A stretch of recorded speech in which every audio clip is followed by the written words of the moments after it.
Hi everyone, welcome to Africa and Everywhere Conversations with Oge. It's your host, Oge Elumelu, and today I'm excited to introduce our special guest. She's an auntie of mine, but a lot of you know her as a producer, actress, perfumer, author, and we have Omoni Oboli with us. So thank you so much for being Thank here. you. Thank you for having me, How Oge. are you feeling? I feel like, oh my gosh, it is Oge. I want to grow up. Oh, I love it so much. Like, you've really just been consistent and you're just so confident and you're just doing your thing. thank It's so pleasant to see. It really is. Because that's actually true. I've known you since I was probably about 10. Yeah. I remember the time you went to Dubai with your family. So fun, but thank you. And thanks for being here today. You're Really appreciate it. Always. So yes, I was thinking we could start with, well, obviously I've given a brief introduction, but could you please introduce yourself to the guests and just a brief summary of how you moved from acting, I guess, to now producing? So my journey into filmmaking started from when I was a little girl, to be honest. Yeah. So I was in every school play, I was in every church play. I was that little kid that just really wanted to be out there, do something. By the time I was in secondary school, I was the president of Press Club, Literary and Debating Society, and French Club. So I didn't know at the time that I was literally doing my future. I just thought, oh, it's my job as the head of this organizations or these clubs to write, produce, and direct plays. Honestly, I didn't even know I was producing and directing plays. Yeah. I just knew I had to write it, get my pairs together, get props, get all of those things, and do rehearsals, and then present them on Parents Teachers Day. Or for French Club, we used to have competitions like across the country. I don't know if they still have those things. So have competitions across the country. You would go statewide, and then you go for nationals. I remember once we went to Badagry. I think there's a French village in Badagry, so we went there for the nationals. I think we came third. So we had to produce so all these cool. plays, yes, in French for the French one, and then in school in English and all that. So I thoroughly enjoyed doing those things. I did not know that that was literally what I was going to do in life, right? Yeah. So, but then when I was in my first year in university, I went to University of Benin. Some of my friends went to Lagos during the holidays, and then they came back to school, and all they could talk about was how they had been in this movie and that movie. We used to call it Waka Pass. You know, when you have a role, a non-speaking role, and you're literally just there, maybe in the party or something. It's like Waka an Pass, extra. like an extra. Yeah. So they were like, oh, they were in this movie, and I'm like, oh my gosh, are you serious? You guys were actually in a movie? They're like, yeah. Like, okay, next holiday I'm gonna go with you guys so that I can see if I can be in a movie as well. And then I did go to Lagos the next vacation. And, we started going for auditions and, trying. And then my first role was actually as a house help. Oh. Liz Benson's house help. Okay. Liz Benson was the ish, Okay. right? I was a house help. And her love interest was Richard Moffett Damijo, RMD. Oh my gosh. I was in a scene with him. Are you kidding? Like, I opened the door and he came in. You couldn't tell me anything. I'm like, I made it. Mama, I made it. I was in a scene with RMD. So and then I went on to be a secretary in another film. And then I got my first lead role. And then I did a couple of lead roles. But then it became problematic because school would resume and I'm stuck in the middle of a movie set and I can't leave. No. Right. And on the one hand, I'm like, oh my God, school has resumed. I have to go back to school. On the other hand, I can't just abandon a shoot, right? What did you study? Foreign languages. I majored in French. Okay. Interesting. I feel the fact. Yeah. So my lecturers became very upset because when I came into uni, I was a straight A student. I was like, they were like, okay, we're going to get a first class out of this one. And then my grades started to slip, obviously, because I wasn't in school all the time. So by my second year, I just decided, something has to give. Is it I drop out or I finish school? And my mom was a single mom. She raised us pretty much by herself. And I didn't want to drop out. Everyone was dropping out at the time. Like actors, it was just cool. Like, just do your thing. But it's like, okay, this industry is still going to be here when I'm done. So let me finish school and then we can pick it up later. And so my third year, when you study foreign languages, they call it the year abroad. So you either go to the French village in Badagry or you go to a French speaking country. So I went to Togo. So I wasn't even in Nigeria for the whole third year anyway. So the whole movie thing just sort of died off. And then final year, I had to be serious and finish school and just focus and not think about anything else. But then I couldn't get back to acting because I got married right after uni. Yeah, it was one of those. So it took me a while. So we left the country as well. So we're in the UK for a while. So it took me about a decade to eventually come back. Yes. So I was the new girl. And to be honest, at the time, nobody really wanted a new girl. Yeah. Like everyone had their place. Exactly. All the girls were established. Like the industry wasn't technically looking for a new girl. If it happened, fine, but they weren't like on the look for a new girl. So it was kind of tough trying to get back in the game. You know, I met some of the people I knew from 10 years before. They were like, oh, where have you been? You know, it used to be so good, but yeah, life happened. Some of them weren't doing movies like before, so they really couldn't help much. But then I did 1 or 2 movies, and then the figurine came. I did the figurine, and people were like, "Oh my gosh, who's this new girl? Oh, she's so this, she's so that." And then I did Anchor Baby in Canada, and people were like, "Oh yeah, she's really good." So that was how it all started. But I always used to write. Yeah. I was still writing, you know, and I'd write stories or movie or scripts and give them to producers and just say, you know what, give me a role. Yeah. Don't pay me for the script. Just give me. I just want to act.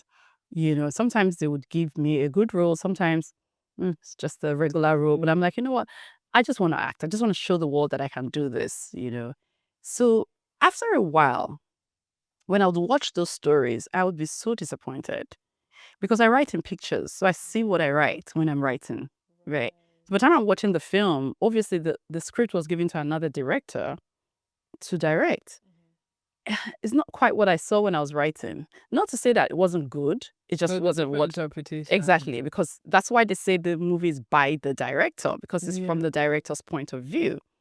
So I thought to myself, if I'm going to own this, if my stories are going to have my DNA, these films, if they're going to be me, then I have to direct them myself. And the honest truth is, it was a scary thought when I thought about it, because really there were no female directors at the time. It was really Amaka Igwe of blessed memory. Maybe 1 or 2 people had done 1 or 2 things. There were no established female directors to really look up to say, I can do this because she's doing it, right?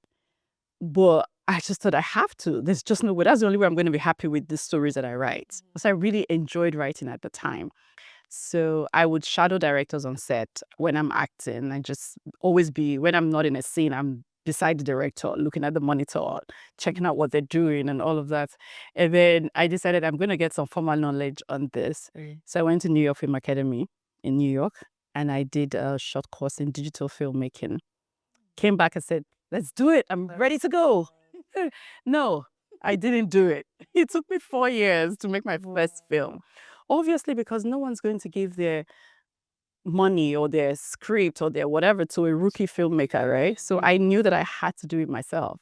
I had to produce it myself, which means I had to look for the funding and everything to do it, right? So it took me time to put the funds together to make my first film.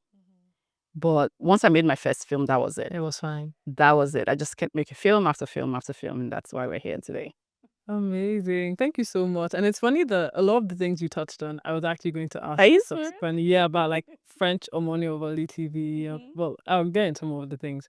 But I guess, or maybe you've already touched on it, but I feel like for a lot of us looking in on the outside, we see our favorite actors and actresses in all these films, and then when they tend to move towards producing, we start to get confused. Like, oh, we thought you were in front of the screen, now you're producing and developing. And I think you already touched on it a bit, but why do you think a lot of you make that switch? Is it, as you said, the whole maybe the story isn't being executed the way you'd have wanted it to? So I think there'll be different reasons for different people. Okay. But one of the things that I strongly believe is people have multiple talents, Yeah. right? We're all multi-talented. The truth is, I don't think there's anyone that God created and he just said, you know what, that's it, just this one thing, go. You know, Yeah, exactly. you decide if you want to harness that part of you or not, right? So I'm one of those people who can do so many things. There is a fear when you're one of those kind of people that can do so many things because you end up trying everything, right? So you have to pick and choose some of them, of all the many things you know how to do, and decide, okay, I'm going to push this, or I'm going to push this, or I'm going to push that. And so I believe that a lot of actors, you know, they see, you know, directing on set and producing, they believe they can do it. And why not? Because the truth is, we develop the industry more that way. So there are more people producing, more people directing, and all of that. Then we have more talent, and we can actually help more people, right? So, for instance, if I wasn't producing and directing, I know so many people who would not be who they are today Yeah. because I decided, I'm an actor. I don't want to harness that part of me. I don't want people to say jack of all trade. Jack of all trade, master of all. Period. Yeah. Period. Thank you. And on that note of trying to help people, so I'm sure that for a lot of people that might decide they want to enter the producing industry and making their own films, something you touched on even is that there's a big barrier to entry, which I feel is funding. Yeah. Right. I think I read a stat that, let's say, a small feature film can cost up to like 20 million naira to produce. And so for people that are just trying to start out, or young Africans that want to maybe produce their own films, what advice would you have for trying to gather, is it funding or just trying to actually execute and bring the film to life? And if you can share any. My story. So let me share my story. So maybe that will help someone. Yeah. So when I decided I was going to produce my own film because I wanted to direct it and I didn't, nobody was going to give me their money, right? So I knew I had to come up with the money and I didn't have it, right? Yeah. I started trying to reach out to brands Okay. and all of that, you know, for sponsorship, product placement and stuff like that. It's a long journey. It's a very long journey, you know. Brands are not just going to jump at you because, you know, you just came out, oh, I'm a filmmaker, I have this film I want to produce. Who are you? Like, you know, I mean, it's not free money. So obviously they want something in return, and you have to be able to prove that you can give them what they want, right? So it took me a while to get to the point where they trusted me enough Yeah. to part with their funds. And so, like I said, it took me 4 years of knocking on doors. Yeah. And then, you know how time and chance happens for everyone, right? And just show up, be consistent, keep doing what you're doing, showing up. The most you can do, or the least you can do, is show up every day. Just show up. Okay, so you're this creative, you're doing this, but because there's no money, you're not showing up. Show up. Yeah. Social media is Still free. there. Exactly. You know, be on there. Show us what you can do. You know, so I kept showing up every day and I kept knocking on the doors and hearing a lot of no's. And no's were so resounding. It was crazy, you know. But then when it all came together, it all came together. So I think the turning point for me was I was talking to an actor, fellow actor, about this script that I'd written that I want to produce. And he goes, oh, isn't that the same story you told me 4 years ago? Ouch. Like, oh, it's like, wait a minute, I have been talking for 4 years. That was when it hits me that I actually left film school 4 years ago. I Yeah. was like, nah, that's not right. I got to do something. And I said, you know what? I'm going to shoot this film any which way. I'm just going to start, like actually really start, you know. So I started putting a team together. I said, I did not have the money, but I actually started putting the team together and doing all of those things. And, you know, money started to come in, brands started to say yes when I decided it was really time and I was done talking. You took it seriously. Yes. And then when we started the film, we didn't have money to complete it, but we started shooting anyway. Do not try that at home, by the way. But we started shooting anyway. And by the time we finished it, we had more than enough money for post-production. Amazing. Yeah. So everything And aligned. people seeing that, oh, she's actually working on this. Exactly. By So I'm like, oh, I've actually started already. You know, do you want to jump on? You know, so everything just aligned and it worked out. Yeah. So the one thing I would say is show up. Yeah. To create is show up. Use social media. It's free. Our phones are so powerful. If you're a filmmaker or you can create something, create with your phone. Put it Yeah. out there. Let people see what you can do. Just Yeah. stop talking. And I guess it's easier to even put your work out there with things like TikTok. You can Exactly. actually get things out. And quickly. social media is so weird where if you understand it, you have the right hooks and all of that, you can get viral content. Yeah. Like you could literally go to bed, And wake up. nobody knows who you are. You wake up and you're famous. Yeah. So Yeah, there's no reason. It's the easiest time in history for anyone to become who or what they want to be. Yeah, I think as you alluded to, the issue is just people get scared or people think, okay, I don't have XYZ needed to go Exactly. into this. But as you said, just keep showing up and it's not necessary as long as you just show up and try and maximize the tools you have. And we're lucky that we actually have things like social media now and just get a camera and try. So thanks for answering that. And okay, this is a question I really wanted to ask. So I'm sure a lot of people watching this have watched Love in Every Word. I checked just before we came on here that it's now at 27 million views. So honestly, congratulations. Thank you. I watched it and I remember I texted you after the act and I was just like, wow, auntie, this was so good. And I think I liked seeing like an Igbo story or narrative in film and in the culture. So it was just really nice to see. But I wanted to ask, what is the process for you of conceiving an idea? How do you come up with your ideas and then how are you like, okay, this is how we need to execute it. This is what I'm thinking. And then actually seeing it play out. Okay. So with Omoni Oboli TV, I don't write all the stories. Okay. So we have different writers who write stories, send them to us, and then we read the stories. And I'm so thankful for my background in screenwriting or script writing. Yeah. I know a good script from a mile away. Like first 5 scenes, I already know if it's worth my time or if it's going to be worth my audience time or not, right? So I say to people all the time, the reason why Omoni Oboli TV is so successful is because I am the audience. Yeah. I genuinely love those types of stories. Yeah. Right. So when I'm reading the script, I already know if it's going to make your toes curl, if it's going to give you shivers, if it's going to make you butterflies. I already know because do I feel that way when I'm reading the script? If I feel that way, then yes, I know that that's what my audience would feel. So again, when I'm reading, I'm seeing it play out. So I know. So every script goes through me. I read every single script, take notes for the writers, go on for like the back and forth is wild. We could literally have 20 drafts of one script. And for movies that we churn out that fast, people are wondering exactly how are you doing it, right? So we're on phone calls. I'm sending notes back and forth. We're saying, no, tweak this, change this. There's no way this is gonna work. I love this idea, but we're gonna have to change a lot of things for it to work for our audience. Because at the end of the day, you have to think about the audience. It's all good and fine when you're making film just But for if you. people don't want to watch it, But if they don't want to watch it, no audience. so you have to think for the audience.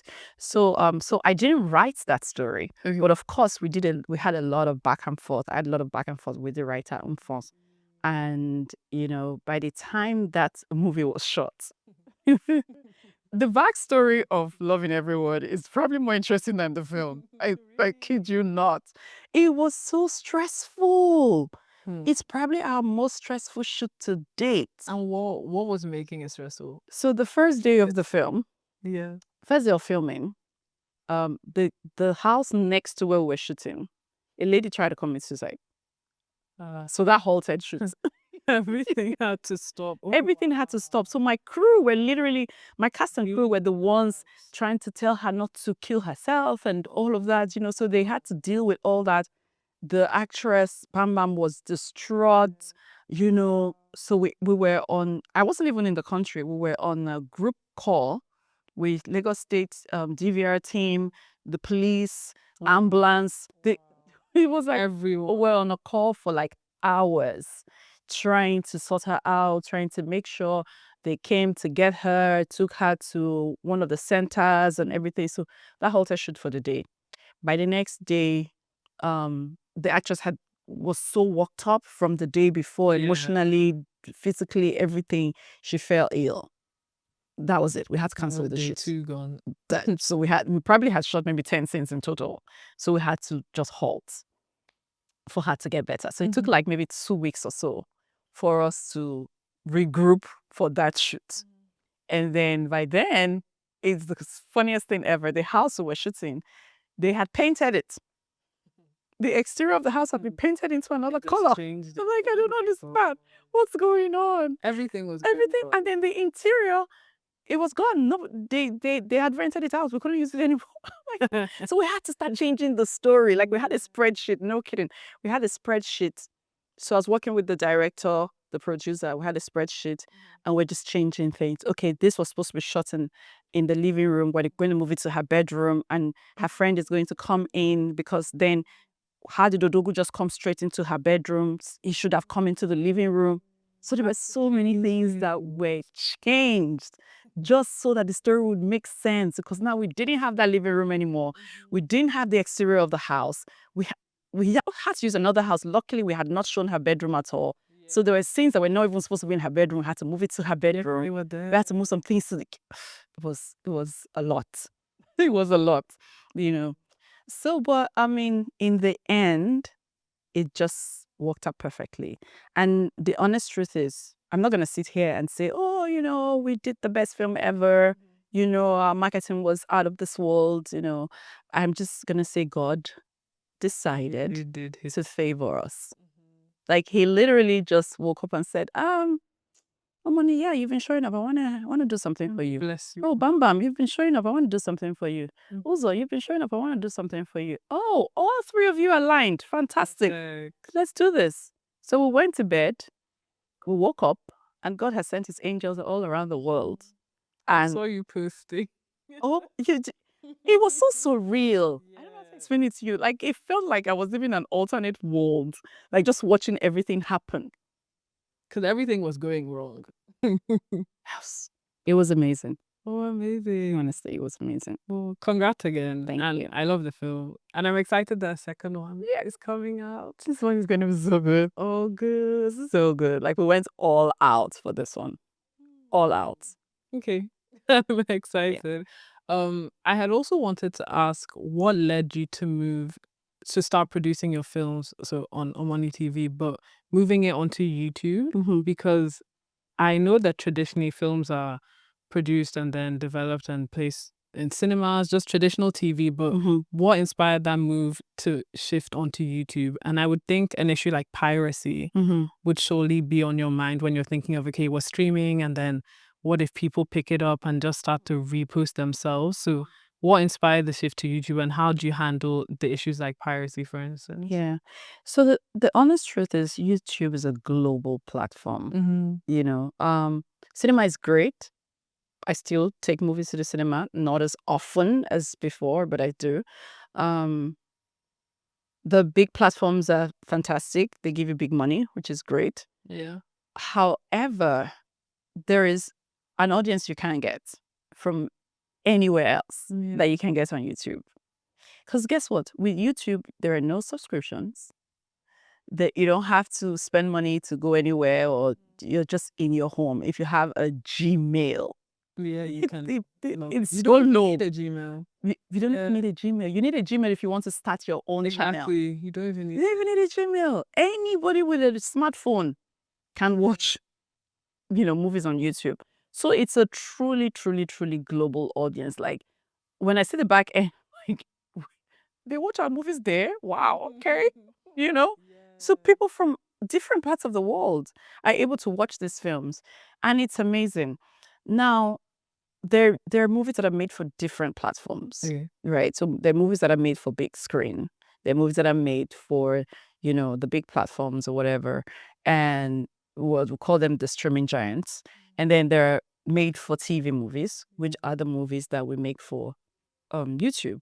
However, because I was coming from cinema and also making movies for the streaming giants, I couldn't just come to make just anything on YouTube. Exactly. So my movies still have to have a certain standard and a certain quality.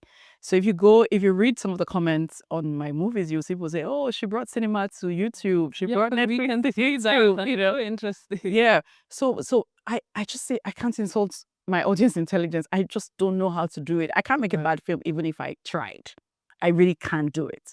You know, not because people are watching it for free, then you're now making it has to still have a certain, yeah. But then with piracy, it's everywhere. Yeah. If you release a movie on any of the streaming giants today, within 24 hours, it's out. Oh yeah, it doesn't even take up to 24 hours. 24 hours is crazy. Yeah, it's not even up to 24 hours. Like within 24 hours, it's already out. So, you know, it's not peculiar to any platform, right? I would say, to be honest, maybe cinemas hold it more than every other platform, right? I've not released a movie in the cinemas and saw it anywhere ever before it went on the streaming giants or anywhere else, right? Then that's so digital piracy is a big deal. It is so crazy. Like, people are watching my movies on TV in Ghana. It's like, how? I'm like, I don't get Do you have this? Why do you have it? We don't have a deal. You didn't talk to me. Like, I released my movie on YouTube, and the next day, actually same day sometimes, you're already showing it on TV in Ghana. That's wild, you know? But then it can be very bothersome when you own your stuff, because you just feel like someone is stealing from you. Yeah. Right? I'm gonna say, has it ever made you seriously reconsider, I guess, being here and trying to produce your films if they're always just being taken? Yeah, so I decided I was going to focus on my work.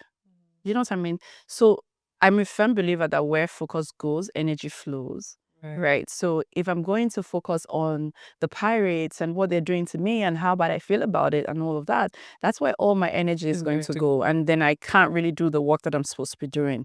So I'm like, you know what? I'm just going to focus and do my work and just pretend that these people don't exist. Yeah. I just make the most of what I'm doing.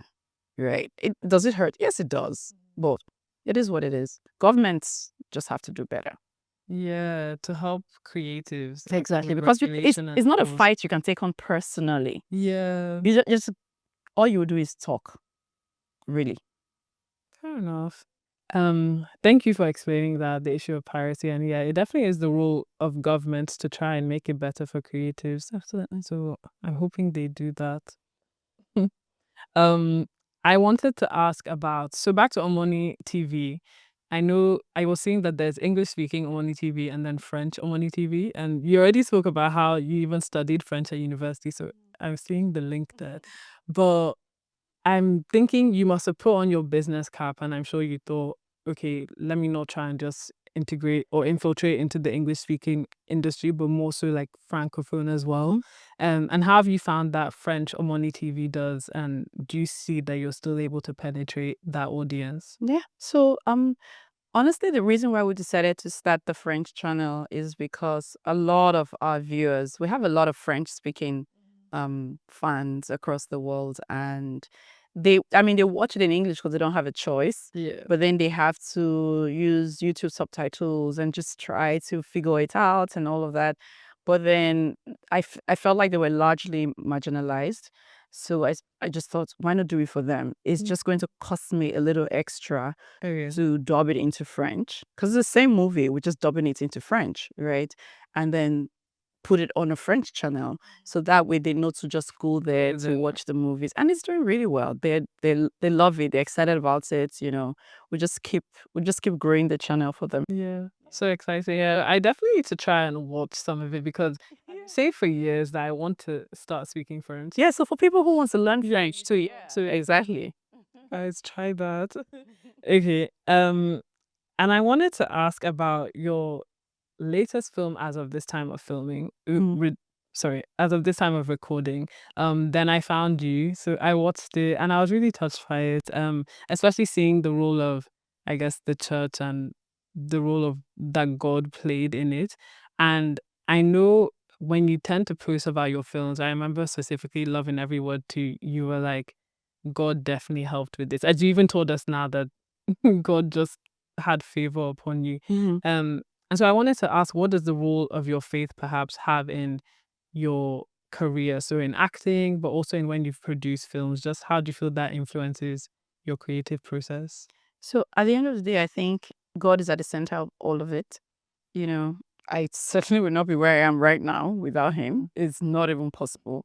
You know, so sometimes I look at myself and, you know, the Bible says it's not of him who wills or of him who runs, but of God who shows mercy. And I think I'm not the best. I think I'm the best. Yeah. Yeah. So let's just leave that. But I'm not the hardest worker. Yeah. Right. But God decided, I just want to favor this person. You know, I said to people, I'm like, I'm a small town girl. Yeah. Like, I grew up with a single mom.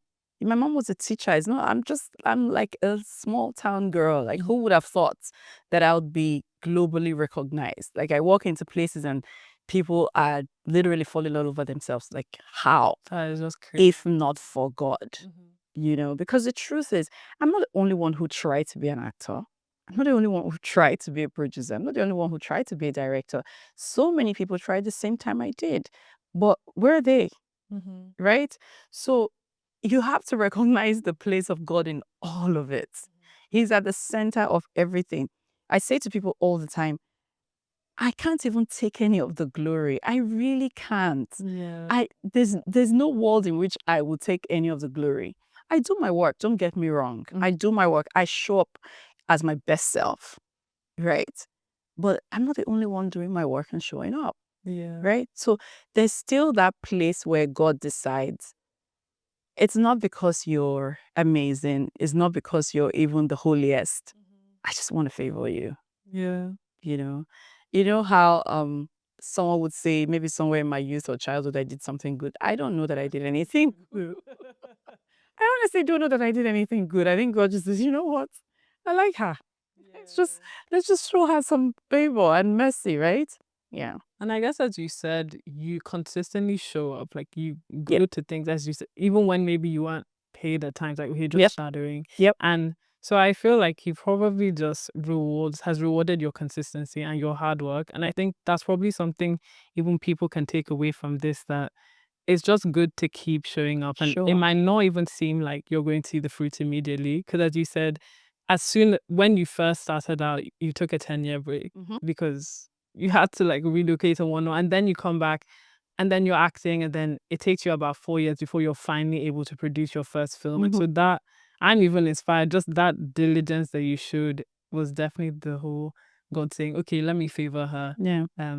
So that's really touching to hear. Yeah. Just show up. Like that's the least you can do. Show up every single day. Like, even for people who don't have a platform yet or don't have where they can showcase their work.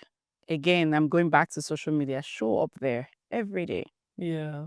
Every day. You don't even know who's watching. Sometimes people are in my DMs. Oh, I want to be an actor. I want you to do this. Like, I get at least 100 of such DMs every single day. Every day. And sometimes I actually go to their profile. I see. Okay, what do you have here? Nothing on your profile shows that you are an actor or you're even trying to be an actor. There's no monologue. There is absolutely nothing on your page that shows that you're trying to be an actor. Wait, am I supposed to cast you out of the blues? Yeah. Like, I'm just supposed to say, you know what? This person sounds nice. Cast them. No, it doesn't work that way. I have to see something. And then sometimes you're not even in my DM and I'm not even looking for you. I come across you and I'm like, oh, okay. This person is, and I send it to my producers. I'm like, cast this person. That's it. Sometimes they don't even know I sent them. Yeah. But because they were showing up, they were consistent. The lady in Love and Every Word, Bam Bam. Bam Bam, yeah. She slid into my DM Okay. last year. Yep. She's like, oh, Mama, I'd love to work with you, blah, blah, blah. And I had seen her in something before now, but didn't even think about her again, right? But I seen her in something, so which means she had been showing up, right?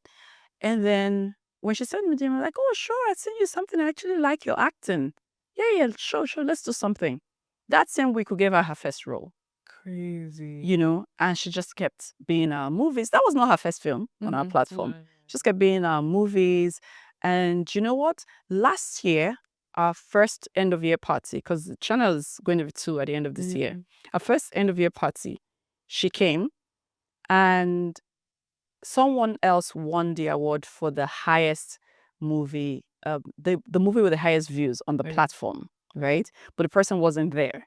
Oh. So she picked up the award for the person. Yeah. So I was like, oh, just help to pick up the award. Since you're an actor yourself and your colleague is not here, just help to pick up the award. So she came on stage. She didn't even want to talk. I'm like, say something. Right? This year, she's picking up the award. For herself. For This is herself. so crazy. Which is, you see, God just has a way he does. Like, he bangles me sometimes. Yeah, and that's such a big lesson to take away, that just for young Africans trying to enter, even if it's not the creative sector, but just be consistent and show up, because you never know. It's like a book I was reading, Outliers by Malcolm Gladwell, but like you never know when the opportunity might present itself, but you have to be ready. Be prepared. Stay ready. Stay ready. Thank you. Okay, and then I have a final question. What direction do you see Nollywood going in the next 5 or 10 years? Nollywood is a booming industry. It was second after Hollywood, I believe.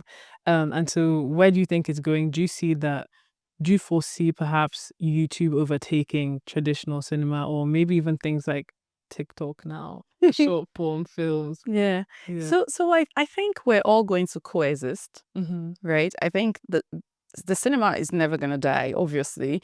It's not just about the movies that go to the cinema. It's a culture thing. Yeah. It's a community thing.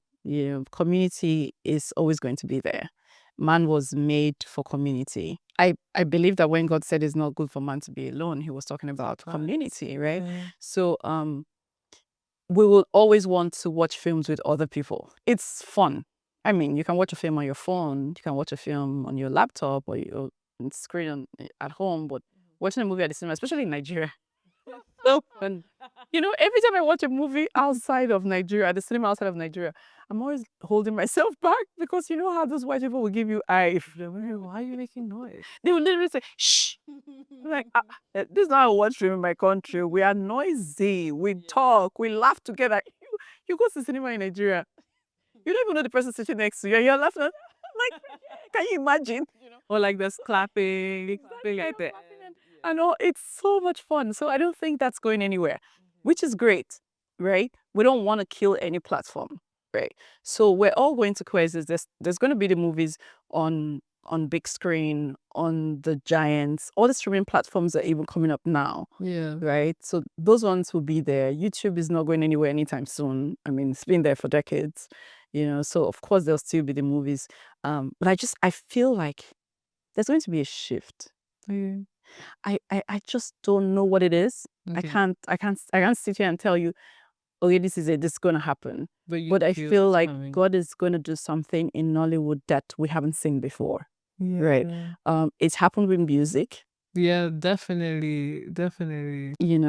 Nollywood is going to go truly global in a big way.